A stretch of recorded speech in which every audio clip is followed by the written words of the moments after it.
This episode is brought to you by Anchor.fm. If you haven't heard of Anchor.fm, let me tell you why I use it for my podcast. The first thing to consider is Anchor.fm is free to use. Right inside your account, you'll have all the tools needed to record and edit your podcast right from your phone or computer. Distribution is very easy because Anchor.fm does all the work for you, allowing listeners to find your podcast on Spotify, Apple Podcasts, and all the other podcast players available. Making money is easy with Anchor.fm as it pairs you with sponsors with no minimum listenership required. In short, Anchor.fm is everything you need to make your podcast all in one place. If you want to see how Anchor.fm can work for you, download the free Anchor app or go to Anchor.fm to get started.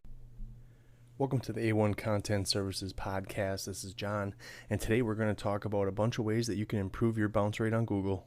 One of the first things we should probably discuss is what bounce rate even is. Today in the Google world, if your bounce rate is high, your website is dead. And that's not just on desktop, that's on mobile as well, mobile especially. So we're talking about a bounce rate of less than 1 or 2 or 3 seconds at the very most before the person rolls back to Google and decides to go to your competitor for the next piece of information. The bounce rate is basically calculated in a way that Google says if someone comes to your website and they visit just one page before exiting to either another website or back to Google, that time there or that percentage is your actual bounce rate. So the higher the bounce rate means fewer people come to your website and see more than one page at a time.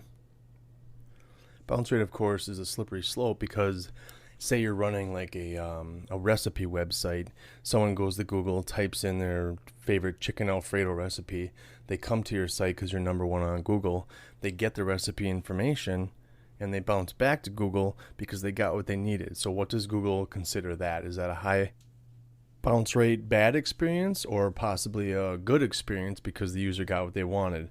And that's where the slippery slope comes in. You really have to decide how close to that line you want to be, but ideally your website content is going to dictate whether or not people come back for more, like an additional recipe, or bookmark your site, or maybe they see it in the newsletter you send out and come back for more, and you're still hoping that they get to that second page view before they bounce back to Google or find another website to look at. So that's kind of what we're dealing with all at the same time. Either way, as the webmaster, you kind of want to keep an eye on this number, and ideally you want the percentage to be very low. It's a great way to target some of the page content that might have a high bounce rate. You can go in and optimize it, add internal links to other pages, or just figure out possibly what the reason is that people come to the site and then bounce off when they reach that one page.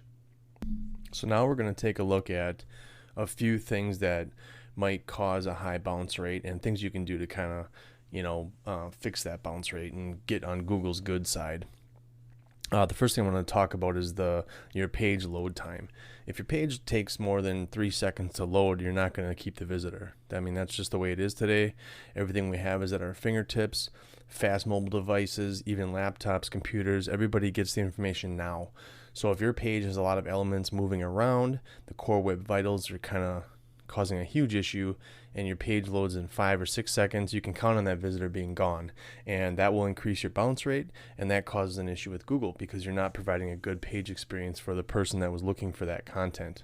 My simple recommendation would be make sure you're optimizing for mobile especially, and then go to desktop. Google wants mobile first mentality on all websites to begin with because most of the traffic is coming through mobile. So even if you make an adjustment to your website, always take a second to look at it on mobile and navigate around and make sure all the page elements are on the screen and where they belong, and that you can get around in less than 3 seconds. If there's a lot of things on your page that are creating your page to load slowly, like oversized images, videos, anything in the background, like a lot of analytics can cause this problem, you want to make sure you isolate each one of those things and then optimize them for that page.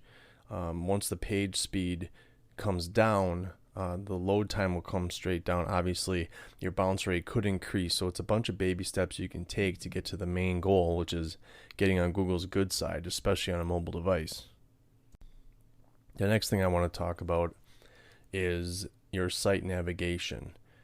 Now on mobile devices, your site navigation usually collapses down into a hamburger menu. That doesn't mean it can't be optimized, but we're talking about desktop here especially. If you are not adding internal links to your content to make people move to the next step, they have to be able to find where to get to that next step on their own.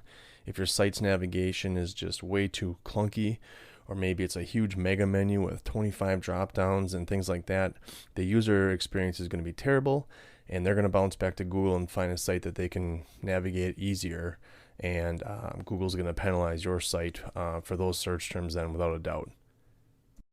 Your navigation might seem like a small thing to take a look at, but if you've ever gone to a website and you can't find your way around, or maybe the web provider has actually changed where the website, where the web page landed you from Google, and now you can't find the content, you get pretty frustrated and you know you're clicking back to Google. So definitely keep an eye on your navigation. Keep it simple. 5 or 6 things in the main navigation drop downs if you need them, but ideally you'll have internal links moving the user from one piece of content to the next if possible. So not only is your high bounce rate a real bad issue, especially with Google, it does provide you with good information as to how you can fix your website. It's one of the main things I look at on a consistent basis. Any clients that I work with, I'm looking at bounce rate on each individual page, not necessarily as a whole because I make a lot of content pages, but the home page and then whatever other content pages are in the main nav, those should be loading quickly.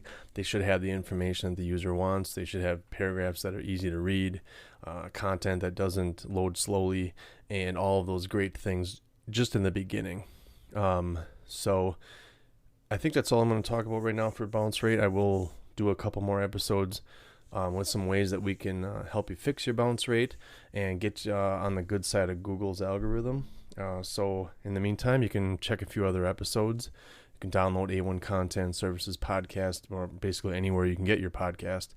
I also have a YouTube channel. If you search A1 Content Services, you'll see me on there. I'm just doing a bunch of shorts, little 15 to 60 second tidbits to keep your website moving in the right direction.